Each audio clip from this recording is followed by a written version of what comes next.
Então, a gente tem aqui, com relação à evolução dos conjuntos de protocolos, a gente tem vários tipos de protocolos. Aqui eu coloquei para vocês é, quatro conjuntos de protocolos, quatro padrões, né?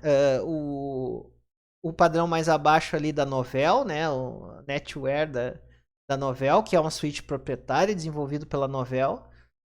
Mais acima a gente tem o conjunto de protocolos Apple Talk, né, lançado da suíte proprietária da Apple. E acima a gente tem os dois conjuntos de protocolos que são alvos da nossa disciplina, que são os conjuntos de protocolos que nós vamos abordar na nossa disciplina, que é os protocolos de interconexão de sistemas abertos, que a gente chama de OSI, né? Desenvolvido pela Organização Internacional de Normalização, a ISO, e pela União Internacional de Telecomunicações, tá? Que é o padrão de protocolo, conjunto de protocolos que é o mais, vamos dizer assim, mais fácil da gente poder entender, né? Que ele é bem separado ali. Que a gente é um conjunto de protocolos que ele não é um padrão de fato, mas para fins de estudo ele é bem interessante, ele é bem importante, né? Que facilita o entendimento do aluno. E o conjunto de protocolos TCP/IP, né, que é o conjunto de protocolos mais comuns, né, que é mantido pela Internet Engineering Task Force, a IETF, que é o padrão de fato, né, o padrão que as redes atuais aí realmente mais utilizam, né, o padrão TCP/IP. Tá, pessoal? Então aqui eu coloquei esse quadro aqui para vocês, né, para vocês terem uma ideia, né, por exemplo, o padrão TCP/IP. Na camada de aplicação, a gente tem os protocolos principais, o HTTP, DNS, DHCP, FTP. A gente vai falar desses protocolos, fiquem tranquilos. Tá? Já na ISO, a gente tem esses protocolos, tá? No Apple Talk, o AFP, e na Novell, o NDS, na camada de aplicação. Tá? Na camada de transporte, padrão TCP, a gente tem os dois principais, o orientado à conexão TCP e o não orientado à conexão UDP. A gente vai aprender o que é isso, o que é orientado e o que não é orientado à conexão. Tá? Já na ISO, a gente tem os protocolos TP0, TP1, 2, 3 e 4. Tá? Eu acredito que vocês nunca tenham ouvido falar nesses protocolos, mas os protocolos TCP e UDP vocês com certeza em algum momento já devem ter ouvido falar. Tá? Na camada de internet, no modelo TCP/IP, a gente tem IPv4 e IPv6, vocês já devem ter ouvido falar, né, nesses protocolos. E os protocolos ICMP, versão 4 e versão 6. A gente vai ter um conjunto de. A gente vai ter uma aula somente de protocolo ICMP, tá? Vai aprender para que serve esse cara aí. E na camada de acesso à rede, que a gente chama, né? Que a gente vai aprender que é a camada física enlace, né? As duas subcamadas ali. Da camada de acesso à rede, a gente tem basicamente o protocolo Ethernet, o ARP e o WLAN. Tá, pessoal? Valendo para os quatro conjuntos de protocolos. A gente vai falar um pouco mais, principalmente nos próximos slides ali, sobre esses dois padrões, o TCP/IP e o conjunto de protocolos ISO. Tá, pessoal? Então, dando continuidade, né, um exemplo de protocolo TCP/IP, né, um conjunto de protocolos TCP/IP. A gente já tinha passado na aula anterior, então a gente tem aqui a camada mais abaixo, né, que é a camada de acesso à rede. A gente tem o protocolo Ethernet. Subindo na pilha de protocolos, a gente tem a camada de internet e o principal protocolo é o IP. Na camada de transporte, né, a gente tem o principal protocolo TCP, mas tem o UDP também, que é da camada de transporte. E na camada de aplicação, a gente tem o protocolo HTTP. O TCP, então, é o conjunto de protocolos usado pela internet, tá? E inclui muitos protocolos, né? Alguns desses protocolos a gente já falou e eu estou apresentando novamente aqui para vocês nessa figura, a pilha de protocolos TCP/IP. O TCP/IP é um conjunto de protocolos padrão aberto que está disponível gratuitamente para o público, né? Para ser utilizado por qualquer fabricante de equipamento, de dispositivo de rede.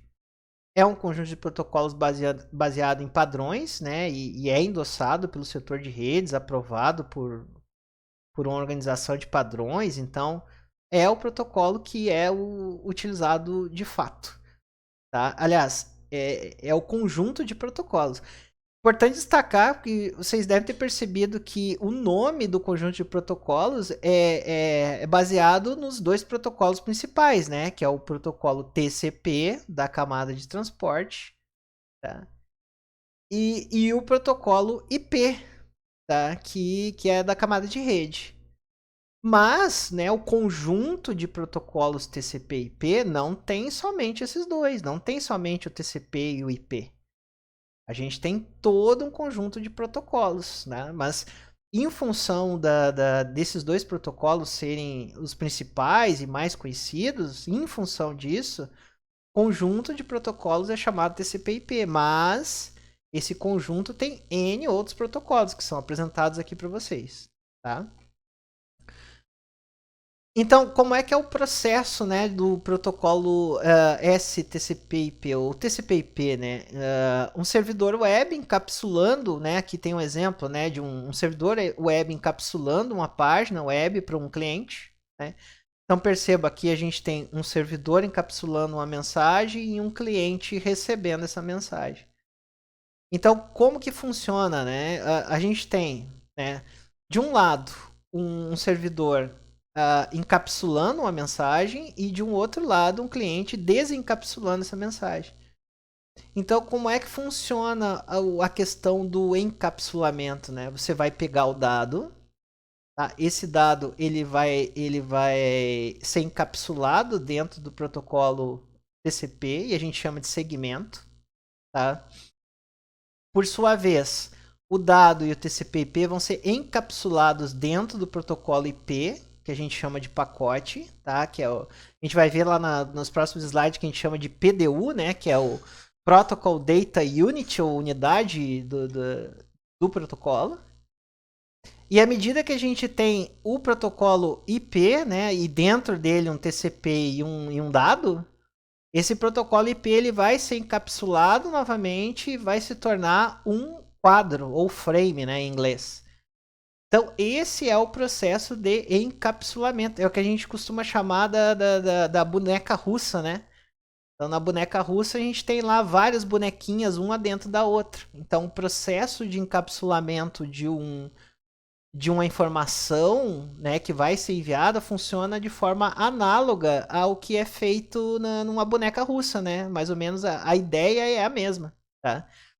Depois que esse dado ele está encapsulado, então ele vai formar isso aqui, ó, que vocês estão vendo, ó. Então percebam que a gente tem um dado dentro de um TCP que está dentro do IP, que está dentro de um quadro Ethernet, tá? Quando essa informação ela está encapsulada, aí ela vai ser enviada, né? Mas ela não é enviada dessa forma, né? Lembra que eu falei? E quando ele chega na camada física, essas informações são transformadas para bits. Então, esses bits vão ser enviados pela rede e esse computador cliente ele vai receber essa sequência de bits e aí ele vai fazer o processo inverso, ou seja, ele vai desencapsular os dados. Então, como é que ele vai fazer? Ele vai primeiro abrir o que está no Ethernet e vai desencapsular o que está dentro de um quadro Ethernet. Depois aí dessa forma ele vai ter um pacote IP. Aí ele vai desencapsular, ou seja, ele vai tirar o que está dentro de um pacote IP e aí ele vai ter um segmento TCP. E aí ele vai desencapsular mais uma vez, ou seja, ele vai tirar o que está dentro do segmento TCP e vai ter o dado propriamente dito. Então, vocês entenderam a ideia do encapsulamento e do desencapsulamento? É essa a ideia das bonecas russas, né? Uma boneca dentro da outra. Então, é assim que os dados eles são enviados e recebidos, ou seja, encapsulados e desencapsulados em uma rede de computadores.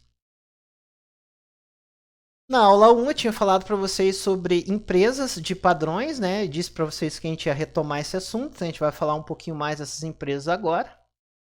Então, essas empresas elas são responsáveis por realizar a padronização, né, dos protocolos, né, a normatização desses protocolos, né, e eles têm por objetivo permitir ou incentivar a interoperabilidade. O que é a interoperabilidade?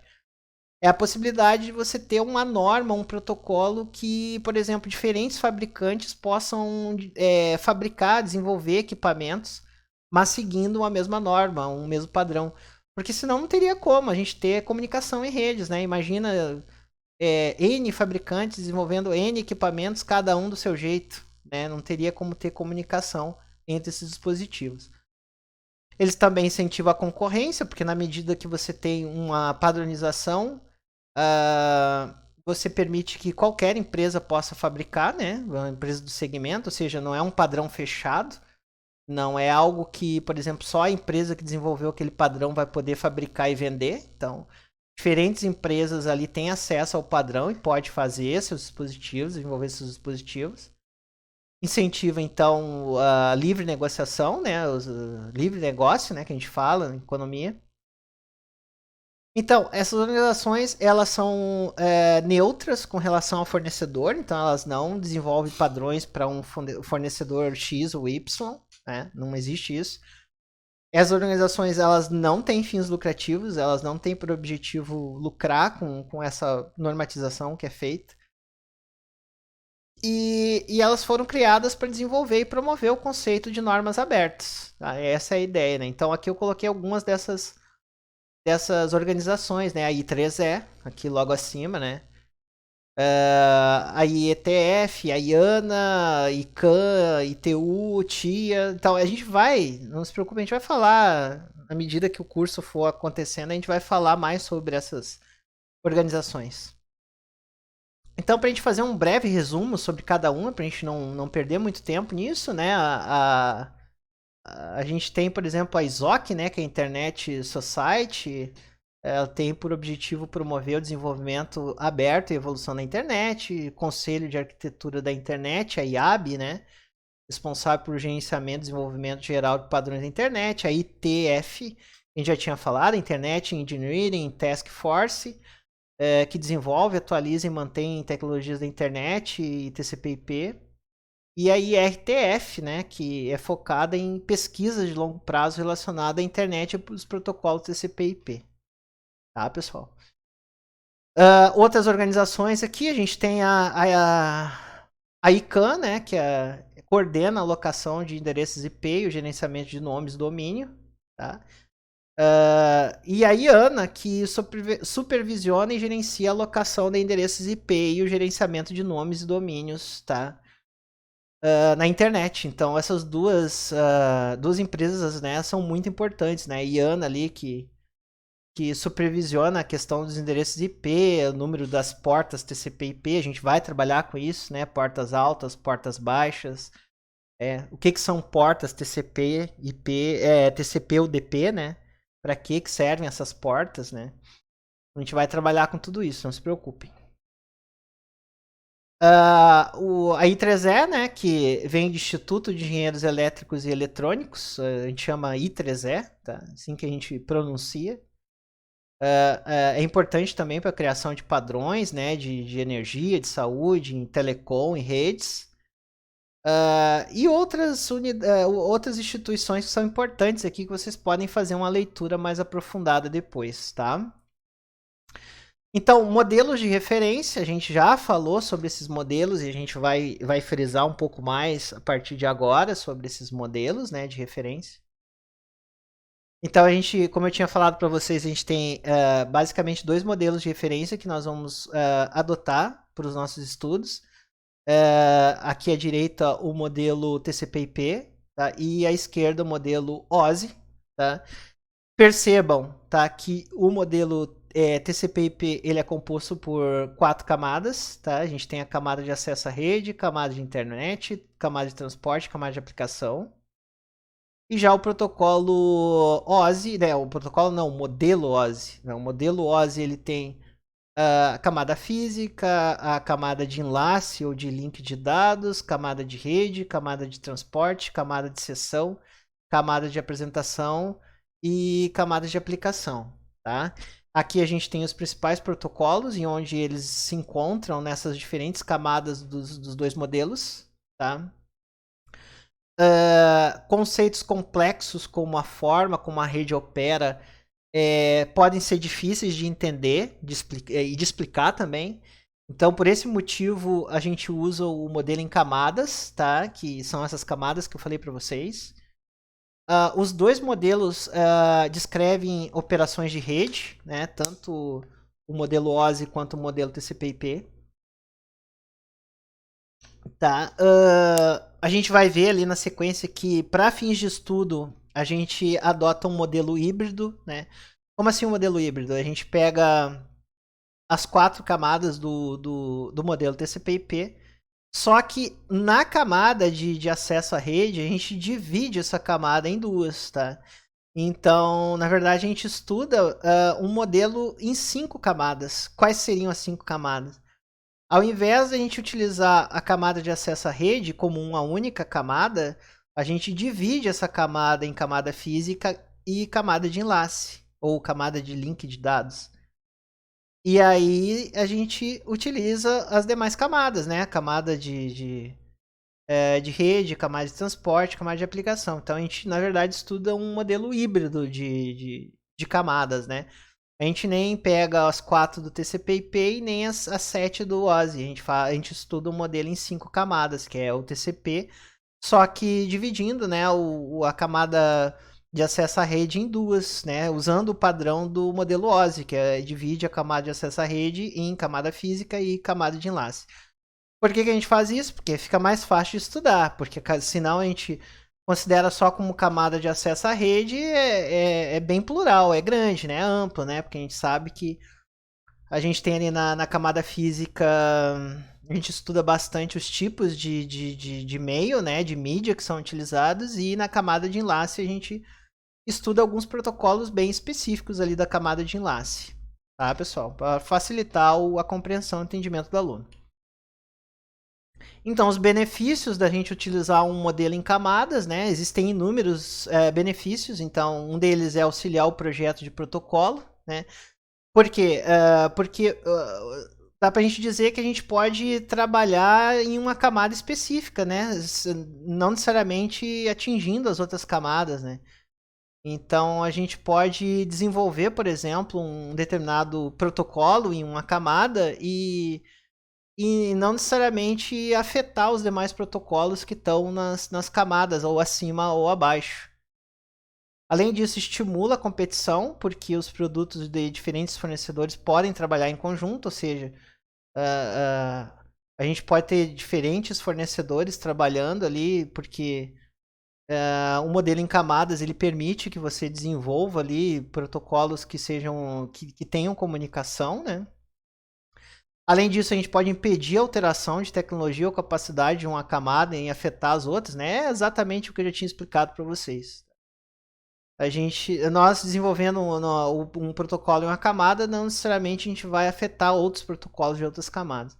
Além disso, outro benefício do modelo em camadas é fornecer um idioma comum para descrever as funções e habilidades da rede. Fica muito mais fácil você entender o funcionamento de uma rede atribuindo o modelo em camadas, porque você consegue entender o que cada camada faz, né? Qual a atribuição de cada camada. É muito mais fácil de você conseguir descrever as camadas separadamente do que se você não tivesse modelo em camadas, ia ficar bem confuso, né? O entendimento das funções, né? E habilidades de uma rede. Então, aqui o modelo de referência OSI, né, e as funções de cada camada do modelo OSI. Então, a gente tem, vamos começar pela mais abaixo, né, camada física. Então, a gente tem os meios, né, para ativar, manter e desativar conexões. Acima, a gente tem a camada de link de dados, ou camada de enlace, né, que descreve os métodos para troca de quadros de dados em uma mídia comum. Percebo que aqui a gente tem o nosso protocolo Ethernet, tá? Acima a gente tem a camada de rede, que fornece os serviços para troca de dados individuais na rede. E aqui a gente tem o nosso IP, protocolo IP. Mais acima a gente tem a nossa camada de transporte, que define os serviços, né, para segmentação, transferência e remontagem desses dados em comunicações. Então aqui a gente tem o nosso protocolo TCP ou o protocolo UDP. Acima a gente tem a camada de sessão, que fornece os serviços da camada de apresentação e gerencia a troca de dados. Depois, mais acima, a camada de apresentação, que a gente tem a representação comum dos dados transferidos e os serviços da camada do aplicativo. E por fim, né, no topo das camadas, a gente tem a camada de aplicação, onde estão os protocolos usados para comunicações processo a processo. Tá, pessoal? Então aqui a gente tem as camadas do modelo OSI.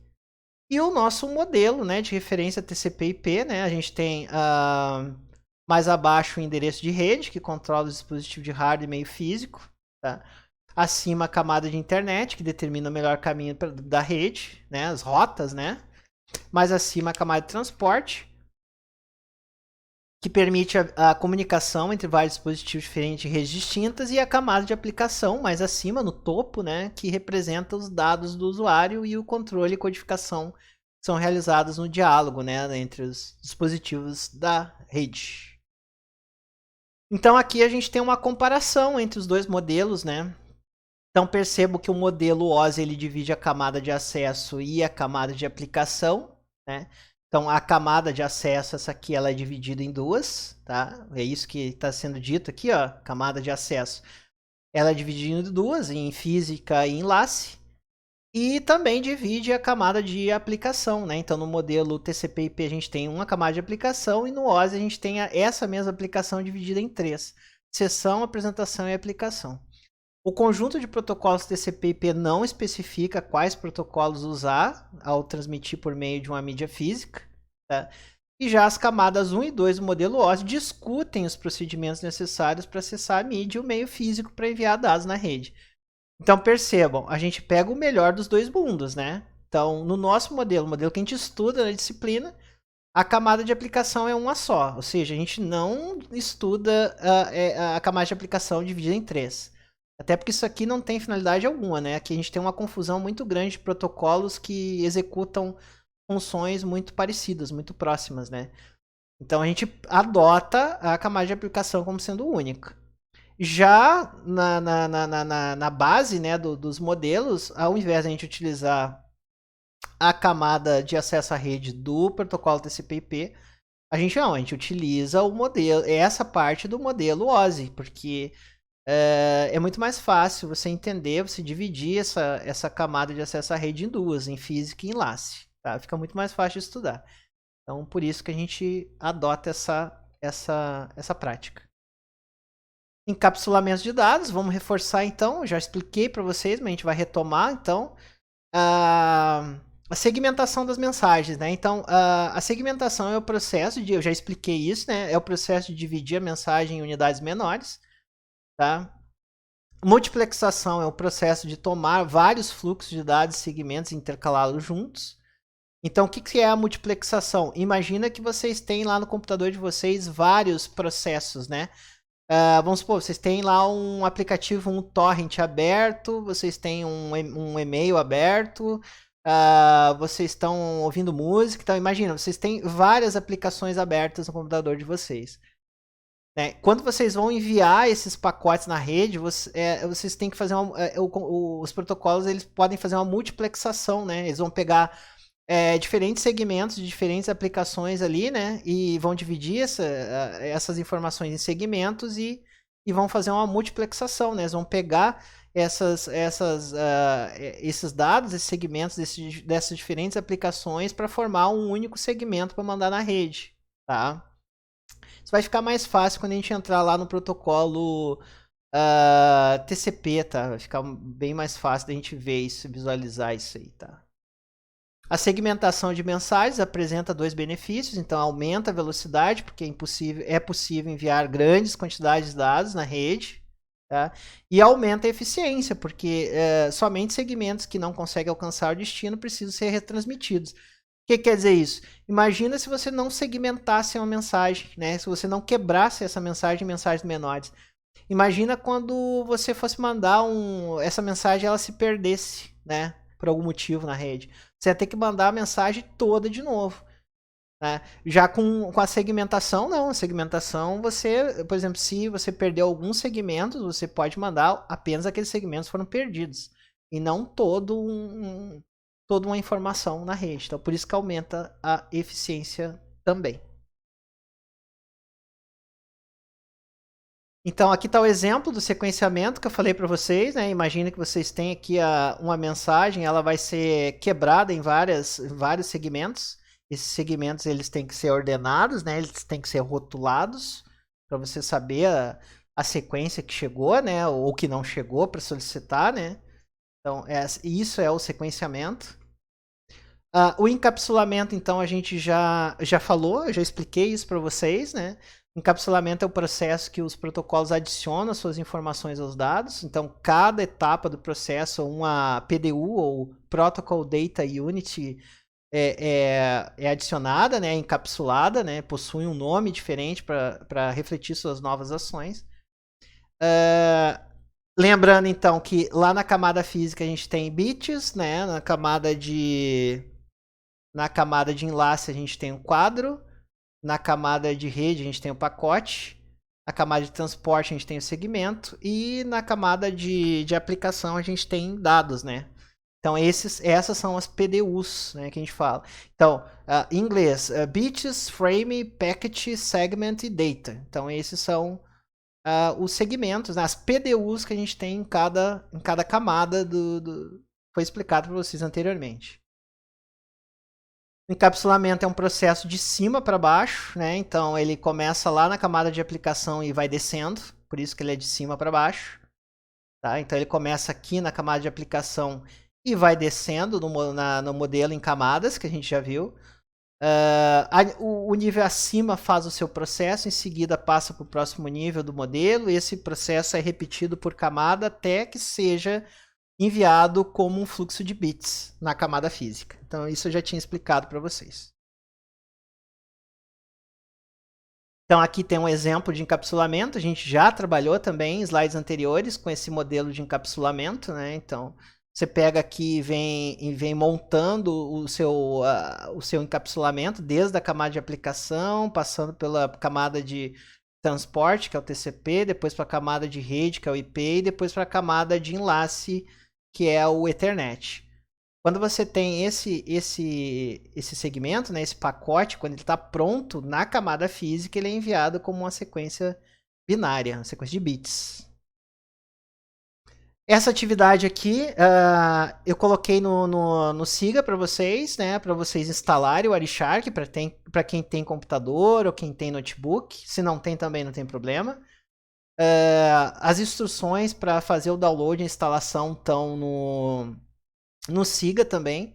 Eu coloquei alguns vídeos, algum material de apoio lá para auxiliar vocês nessa tarefa. Tá? Quaisquer dúvidas vocês podem submeter no fórum da disciplina também.